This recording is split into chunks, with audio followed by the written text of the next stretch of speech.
Mums, dads, and children in years 3, 5, 7, and 9. So, as you all may or may not know, this year's NAPLAN exams are upon us and they're going to be occurring in May, which is just under 2 months away after the Easter holidays and a few weeks into term 2.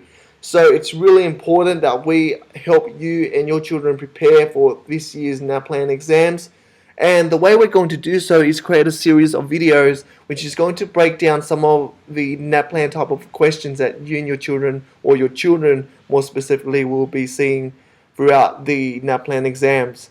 So what we're hoping to do is, to help you and your children to understand the skills and the strategies that are required to actually work through some of these questions, these NAPLAN type of questions, and to build the certainty and the confidence that they're going to give it their best effort and to do well, and to score the highest possible mark. Okay, so in saying that, we also encourage you to share this with as many family and friends as you possibly can, because there's nothing better than a community which is helping one another to help their children prepare and perform well during the NAPLAN exams. So let's get started. Now we have our first example question here. Encourage you and your children to read the question together out loud. So question 1 states that we have a boy or a man called Ben who folds a piece of paper in half and cuts out an arrow, as you can see in the visual underneath. Now, what does the paper look like when he unfolds it? As you can see, we have 4 different options here. Ask, do you know what the words in this question mean? Now, it's really important that you identify key verbs. So verbs, remember, they are action words. And in this first line, we have folds and cuts. Okay, and in the second line, we have unfolds. So we need to understand what these verbs are so we can work closer towards finding out what a solution is. Ask your child to put in their own words what they think the question actually means. Now, a lot of the times it's going to be unnecessary information, so they add that just to give your child a bit of a challenge. So it's really important that we clear out all of the clutter, and that's why we told you it's really important to identify what the key words, key verbs are, so that you can get rid of all of the other junk, other words that are not required to answer this question.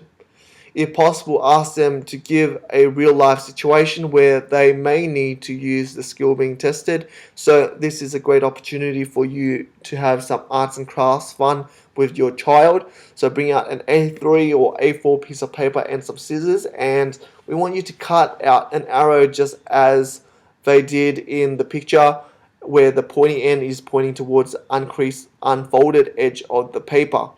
Now, learn to estimate and justify their choice. So what that means is we need to give reasoning and explanation for why the options listed down below are correct or incorrect. So what we're going to do is, with our furthest and our fourth option, it is incorrect, because what we're aiming to do is we need to understand whether when we unfold the paper, is it a reflection, whether we are flipping, whether we are sliding, or whether we are turning to get the required outcome. So what is this unfolded paper going to look like once it's been cut? So as you can see, when it's going to be a reflection, so the pointy ends, when it's unfolded, the pointy ends of the arrow are going to be pointing towards the unfolded edges of the paper. The third option is incorrect, because the pointy ends of the arrow are actually pointing towards the folded part of the paper, the folded edge of the paper. The second option is incorrect, because the arrow that is at the top is pointing towards the uncreased, the unfolded edge of the paper, whereas the arrow at the bottom is actually pointing towards the middle of the paper where it's folded.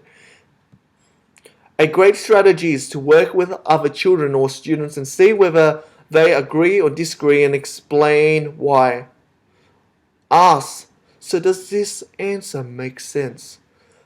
As you know, this is a multiple choice type of question, so it's important to choose the most likely answer and give reasons. and it's really important that they understand the reasoning behind the option that they've chosen as the correct answer. Facilitate a healthy debate with your child to develop reasoning skills for possible or impossible solutions. So what you want to be doing is you want to be guiding them, and the best way to guide your child, even though you may be building up frustration, and you may be what's you asking yourself, what's going on, why is it taking so long for them to work it out.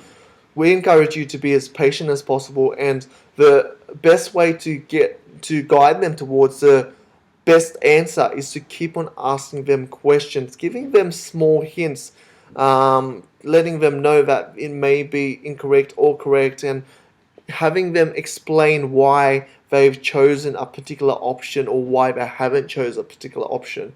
By doing so, you're building their reasoning skills, you're building their confidence with their reasoning skills, and they'll be able to apply that strategy, or these skills to answer more challenging questions. So as you can see, we have our first option, which is correct, because when we unfold the paper, there's going to be a reflection of that arrow on the other end of the paper, and both pointy ends are going to be pointing towards unfolded edge or the outside edges, not towards the middle of the paper. Okay, so that is our first example. We're going to come across, or we're going to share some more challenging questions. We're going to share some maybe simpler questions. And remember, if you have any problems with these questions, or your children do, make sure you share the comments below, and that way we can be of further assistance. So we hope that this tutorial has been valuable to you, and have a fantastic day. Until the next tutorial, we'll speak to you soon.